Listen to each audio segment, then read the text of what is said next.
Hello, bachcho. Let's see the question. The question says that if the ratio of the height of a tower and the length of its shadow is √3:1, what is the angle of elevation of the sun?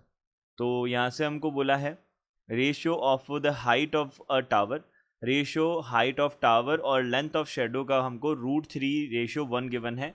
तो हमको पूछा है what is the angle of elevation of sun. Angle of elevation of sun क्या होगा ये हमको बताना है। तो सबसे पहले यहाँ पे हम की कॉन्सेप्ट की बात कर लेते हैं। देखिए इस टाइप के जो भी क्वेश्चंस होते हैं हमारे पास, उनमें की कॉन्सेप्ट बेसिकली होता ये है कि हमको ट्रिग्नोमेट्रिक रेशियोज़ का यूज़ करना होता है। तो हम यहाँ पे यूज़ करेंगे tan theta is equal to कितना होता है, परपेंडिकुलर अपॉन बेस होता है, इसका हम यहाँ पे यूज़ करेंगे।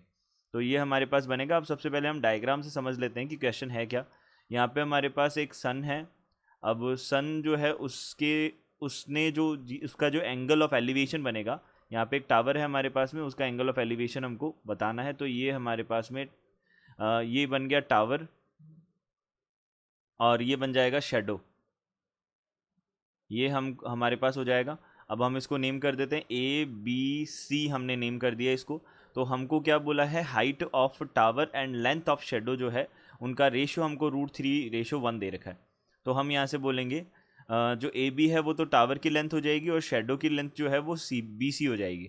तो यहाँ से हमने बोला सबसे पहले जो AB है अपॉन AB अपॉन यहाँ पे BC जो होगा वो कितना गिवन है, √3/1 गिवन है। ये √3:1 गिवन है। तो हमने ये अकॉर्डिंग टू क्वेश्चन बोल दिया। ये क्वेश्चन में गिवन है अकॉर्डिंग टू क्वेश्चन, ये हमने बोल दिया। अब देखिए यहाँ से ये बना।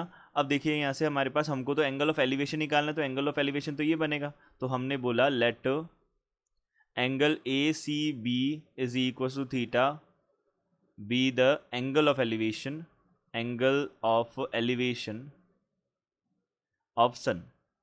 ये angle of elevation of sun बन जाएगा यहाँ पे। तो यहाँ से हम क्या बोल सकते हैं, एंगल ACB जो है वो हमारे पास थीटा बनेगा।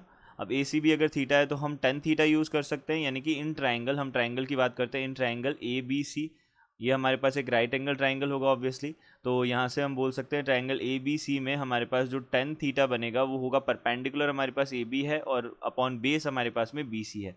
तो AB अपॉन BC तो हमको √3/1 गिवन है, तो √3 ही बन गया एक तरीके से ये। तो √3 अगर बन गया तो हम यहाँ से बोल सकते हैं थीटा जो है, थीटा की 60 डिग्री पे हमेशा क्या मिलता है, √3 मिलता है। तो हम यहाँ से बोल सकते हैं थीटा का वैल्यू कितना होगा, 60 डिग्री होगा। एंगल ऑफ एलिवेशन क्या होगा, angle of elevation, angle of elevation is equal to कितना होगा, 60 डिग्री होगा।